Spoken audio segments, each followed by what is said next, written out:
I'm going to share with you as a professional dentist some of the things that I personally do to help support my teeth and gums to be healthy and remain cavity free. I'm Dr. Rachel, I'm a holistic dentist from Brisbane, Australia, and here's some of the things that you could probably put into practice too to help prevent you getting tooth decay.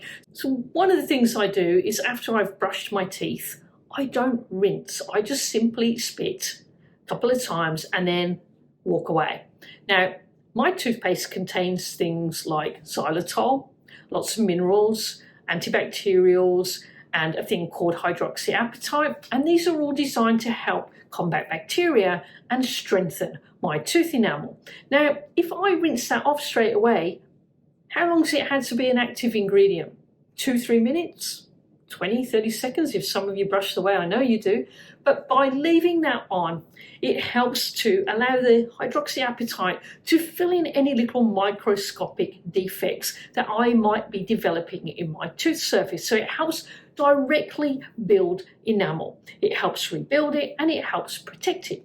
By rinsing my toothpaste straight off, I've washed away this active ingredient before it can do its job. So what I do is I spit, I don't rinse, and I leave that toothpaste on my teeth to let the minerals do the work. One of the other things I do is I chew xylitol gum after meals, or if I don't have gum because my partner hates chewing gum, I'll suck on a xylitol mint. Xylitol is amazing. It helps reduce the levels of cavity-causing bacteria called Streptococcus mutans, and it supports you to have a healthy oral microbiome. Chewing gum or having a mint between meals will also stimulate saliva flow, and saliva will directly deliver minerals that help reharden, or called remineralize, your tooth enamel. Now, personally, I brush my teeth probably 4 times a day. Now, that may seem a little bit excessive to you, but I can tell you it works. I've got very nice teeth and no fillings. So what I do is when I wake up in the morning, I'll give my teeth just a very quick, light 20-30 second brush just as a freshen up. Now, I don't tend to eat breakfast, but if I did, I would wait until after breakfast to do my proper brushing. So I would recommend you brush properly after breakfast, not before.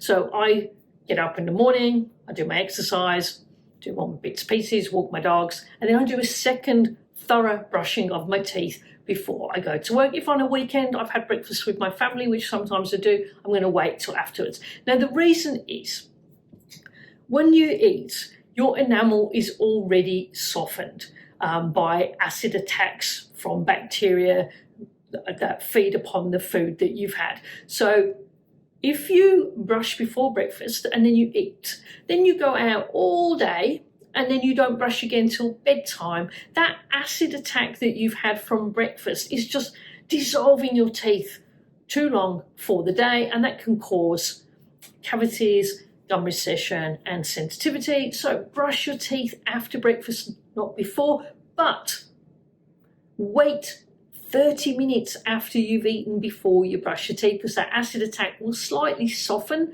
and dissolve your enamel. And then if you brush too soon, you're brushing that layer away before it can remineralize.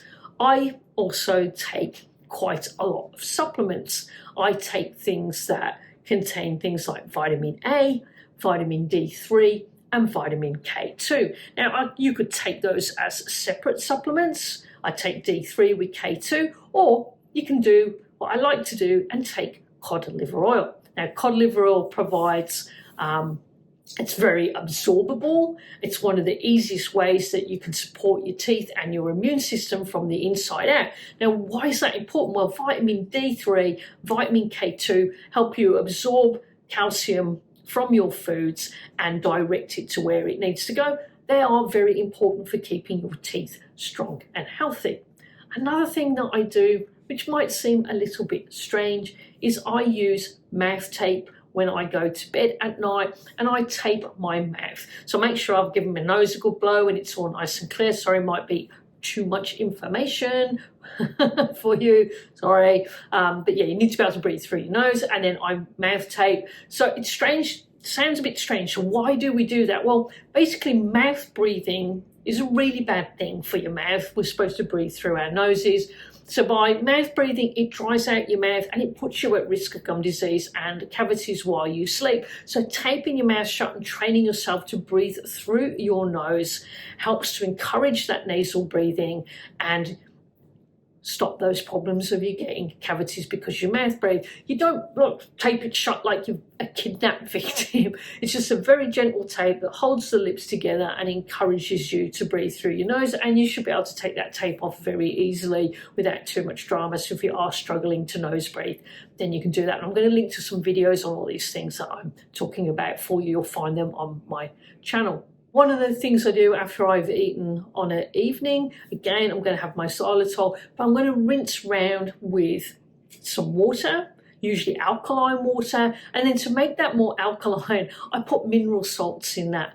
And so I swoosh that around my mouth, so it's got things like magnesium, phosphorus, calcium in it, swoosh that around my mouth so that it just helps re-harden my enamel, and then I will swallow that, and then I'm getting all the minerals as well. Some people will talk about cheese and chocolate. I'm not a fan of those, so I'm going to skip over that, and you can look that up somewhere else. I don't use an antiseptic mouthwash. I do use a mouthwash. I use one with essential oils in and probiotics, things like chlorophyll, and it's also got xylitol and hydroxyapatite. Again, a bit like the toothpaste, I'm using it to support my microbiome and replenish my teeth and minerals. If you use an antiseptic mouthwash, it's too aggressive. It's just like, it's going to kill all your good bacteria as well as the harmful ones. And then what that does is it allows the pathogenic nasty bacteria to grow more easily. So you can oil pull, or you can just swish with water, and that's going to help neutralize acidity and that nasty pH straight away. Oil pulling with something like coconut oil, that's got lots of minerals and it's naturally antibacterial without being too harmful, and you only need to do that for a couple of minutes. And I don't eat, okay, so what else do? I avoid sugar. I don't eat a lot of refined or processed carbohydrates. That's because we don't want to be fueling those bacteria. I also don't want to be putting my systemic sugar regulation out of whack. I want my metabolism to be more on a fat burning thing, so that we're in ketosis, and that produces a thing called autophagy, which means your body actually self-cleanses.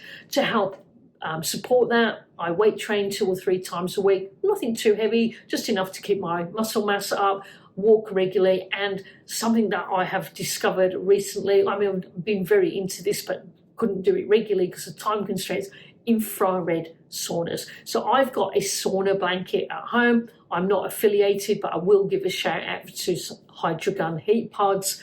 They're not sponsoring me in any way, but it's the one that I use, and I will use that maybe 4 or 5 times a week. I just come home from work, I get inside the heat pod with my little heat pod towel, crank that up to around 70 degrees C for about half an hour, 40 minutes, get a good sweat on. That helps detox you, helps detox heavy metals. It's very relaxing, stretches out my muscles after a day of leaning over patients. Super fantastic. But what it also does is it increases your metabolism. It helps you burn calories while you're lying there relaxing. And if you can get it nice and hot and you can withstand it, it can increase autophagy and that body's ability to burn up and break down fats and get rid of toxins. So these are the things that I do to help stay cavity free. Now you might want to know just very briefly how I do my oral hygiene routine. Well, I'll make another video about that for you, and in the meantime you can check out this over here on my advice on how to remineralize and protect your teeth from decay.